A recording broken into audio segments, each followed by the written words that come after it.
Hey, turns out we're sending nukes to Finland. U.S. defense to its own workforce. It says the nuclear war can be won. What? This is from February 2nd, 2022. Well, Putin said it can't, so you have to say that. That's a bulletin of the atomic scientists. That's where this is from. U.S. defense to its workforce. Nuclear war can be won. Go on. Now, do you think those protesters are assholes who are protesting Barack Obama or AOC or anybody else? Or do you think... Come on, you'll get a chance to speak. Come on. Huh? Come on.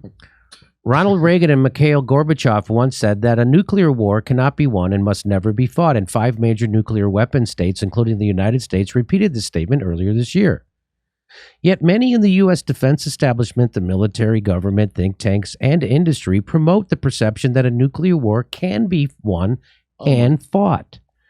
Moreover, they do so in a voice that is influential, respected, well-funded, and treated with deference. The U.S. defense leadership's methodical messaging to its workforce helps shape the views of this massive multi-sector constituency that includes advocates, future leaders, and decision-makers. It advances a view of nuclear weapon policies that intensifies and accelerates the new nuclear arms race forming between the United States, China, and Russia.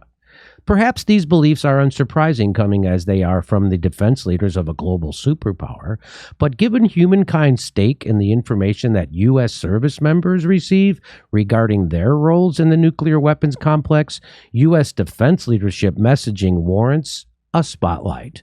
This is especially necessary given the current crisis in Ukraine. And there it is. Finland may now... So I didn't know that. That was from the bulletin of the atomic scientists, said that in frickin' February. And now here we are on the brink of nuclear war. And now Newsweek, this is from the 26th of October, says Finland may allow NATO to place nuclear weapons on the border with Russia. Why would we do that? Because we want to use them? Yes. Why would you do that? We want Finland to take the hit if something goes down. What? In a move that could risk infuriating Russia, nuclear weapons could be positioned in Finland if the country's application to join NATO is approved, according to a report from the Finnish newspaper. Both Finland and Sweden submitted applications to join NATO in May in response to the Russian invasion of Ukraine. According to the Helsinki-based newspaper, the bill regarding potential NATO membership the Finnish government will put before Parliament doesn't include any opt-outs for nuclear weapons.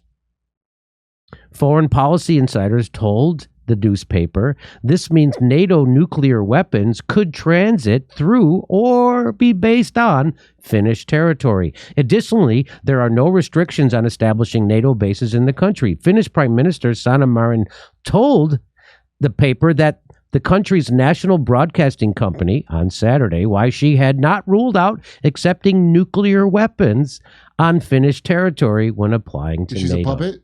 Because she's a puppet. The U.S. already have around 100 nuclear weapons in Europe, positioned in Belgium, Germany, Italy, the Netherlands, and Turkey, according to the Federation of American Scientists. Earlier this month, the Polish government said it had held discussions with the U.S. government about hosting nuclear weapons, though this hasn't been confirmed by Washington. Polish President Duda claimed there is a potential opportunity for his country to engage in, quote, nuclear sharing. Well, that sounds nice. Isn't it nice? There may be some nuclear sharing coming.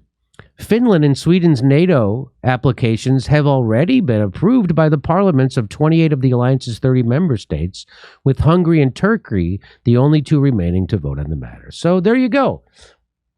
We're going to put some nukes in Finland. Hope you're happy. Get ready for nuclear war. And the Atomic Scientist Bulletin, they never talk. You never hear about this on MSNBC or CNN or Fox News. Or you don't ever hear this stuff. Isn't that something? Because it can be won if you have a good attitude. Because it can be won if you have a good attitude. Nuclear war. Okay, I hope you guys are enjoying. So Chomsky wrong again about voting for Trump and Biden. Chomsky wrong again that Biden would be less of a nuclear threat to the world. Did all that linguistics training teach him how to talk out of both sides of his mouth? Yes, I think so. So this idea that you're voting for a lesser of two evil, it was wrong when you voted for Bill Clinton. He was not the lesser of two evil. maybe focus on why all the choices are evil. Yeah. Like, how about do we that? have a choice of good? Like, no, that's not possible.